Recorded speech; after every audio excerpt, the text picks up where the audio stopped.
Ladies and gentlemen, we now present George Edwards in the concluding episode of Dr. Jekyll and Mr. Hyde.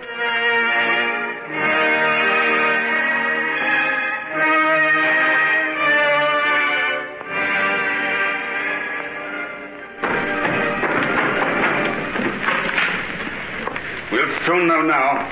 See, the lock's beginning to give. Oh, Helen, won't you please go? There's nothing you can do. I can see the end. Please, you must let me stay. You must. Have your guns ready, men. O'Callaghan doesn't try to rush through. What are they going to do? They won't shoot him down. Come on, right in your gun. Come on, right in. Look, what's the matter? There, on the floor. Oh! I thought he would. Dead.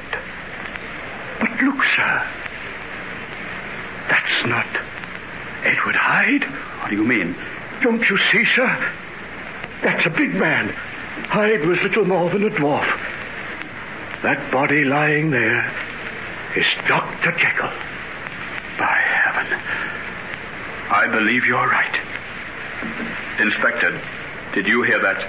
Yes. Come along. Let's go and make sure. Watch every entrance, men. Hyde must be somewhere in the building still. Search it from top to bottom. Yes, sir. Yes, sir. What is it, Doctor? Is it murder? No. I don't think so. Don't you see that glass lying near his hand? Smell of almonds. The odor of one of the most deadly of all poisons.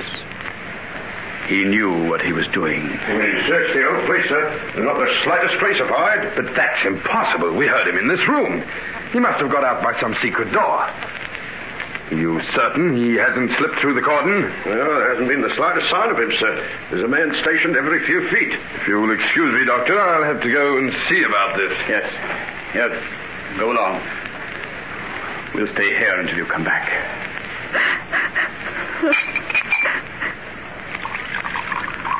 Helen, dear. Drink this. There. And now, my dear, won't you sit down? Why, there's a letter here addressed to me. Then read it. I think I know what you'll find written inside. And it seems right that you should read it here, in this room. The place where he made his experiments. The scene of his terrible triumph. And his terrible death. You make me almost afraid to read. But you must. It's the last chapter in the life of your friend. You must know it. Very well, then. You, my dear friend, when this shall have reached your hands, I shall have passed beyond the scope of mortal friendship and of mortal pain. But because I know the bewilderment and the terror which the act I contemplate will arouse in you, I feel it my duty to tell you the full story of my distorted life.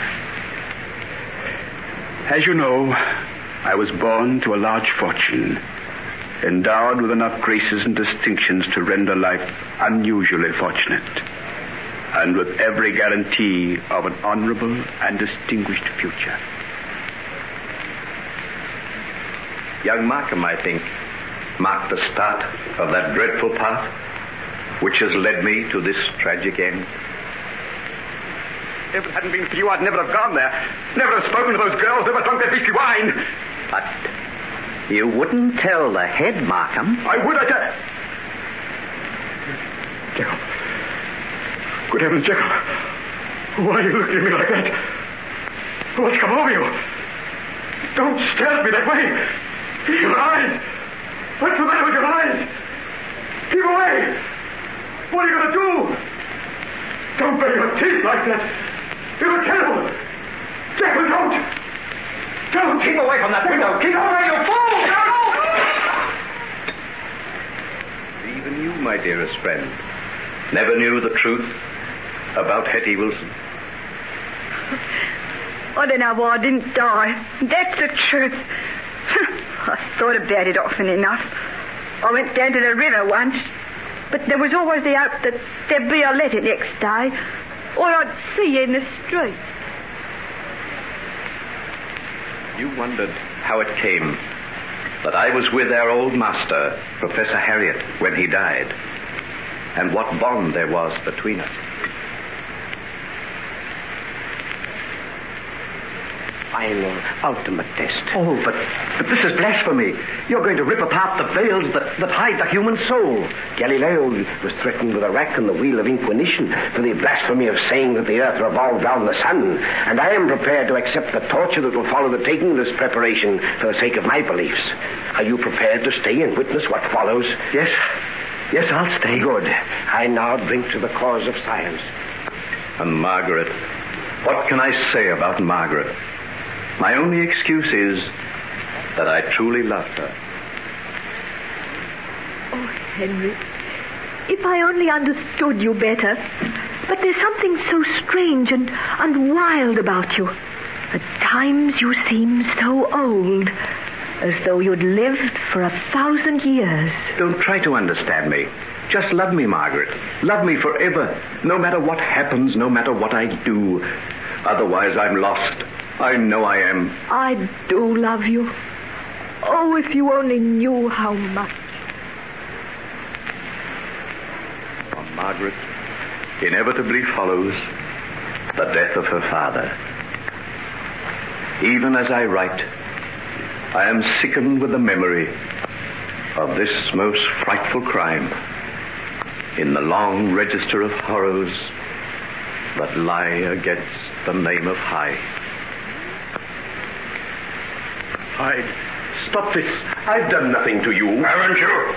If you hadn't kept Margaret away from me, Edward Hyde would have ceased to exist long ago. She would have made all the difference. Look on your work, O righteous man, and see what you have called forth out of the darkness of a human soul. You foul obscenity. Take my daughter's name off your lips. You're the vilest, most repulsive creature I've ever set my eyes on.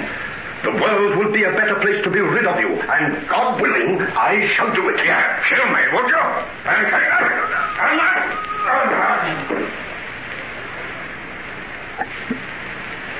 And Helen. Ah, Hugh, my friend, what would we do without these brave, loyal women who have glorified our lives? Heaven knows, I knew how little I had to take from her, the rich treasure that she offered me. I'll marry you, Henry. And whatever this black thing is that you've got in the background of your life, I'll help you fight it. And if I don't succeed, if it gets too strong for me, I'll still love you. No matter what you've done, what you may have become.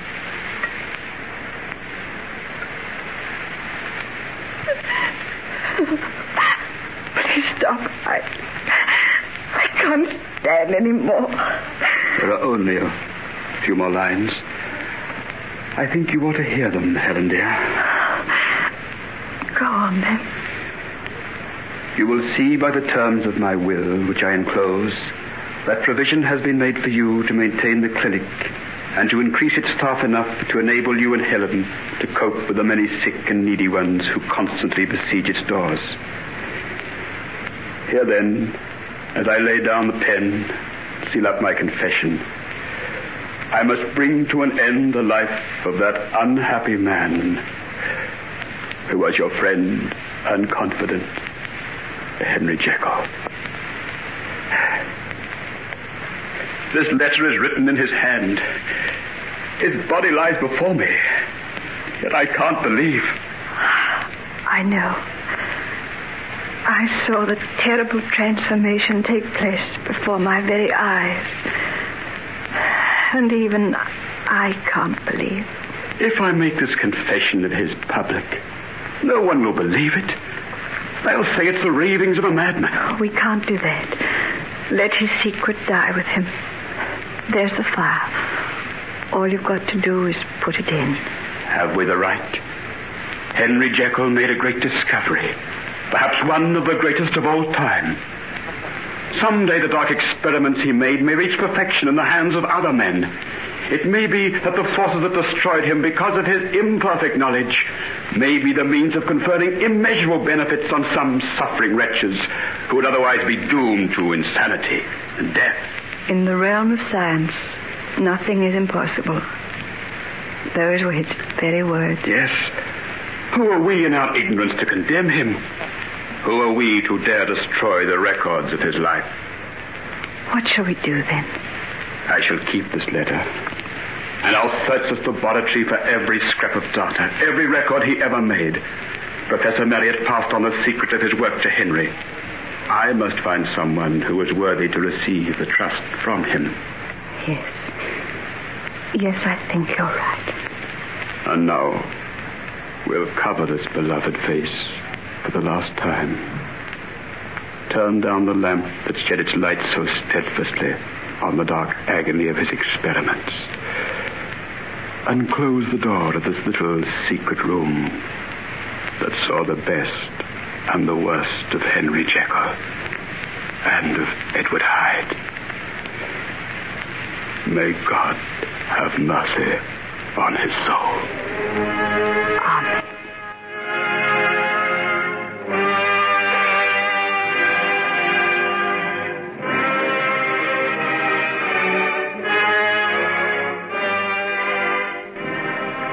And so concludes Dr. Jekyll and Mr. Hyde, adapted for radio by Betty Rowland from a story by Robert Louis Stevenson and a George Edwards production.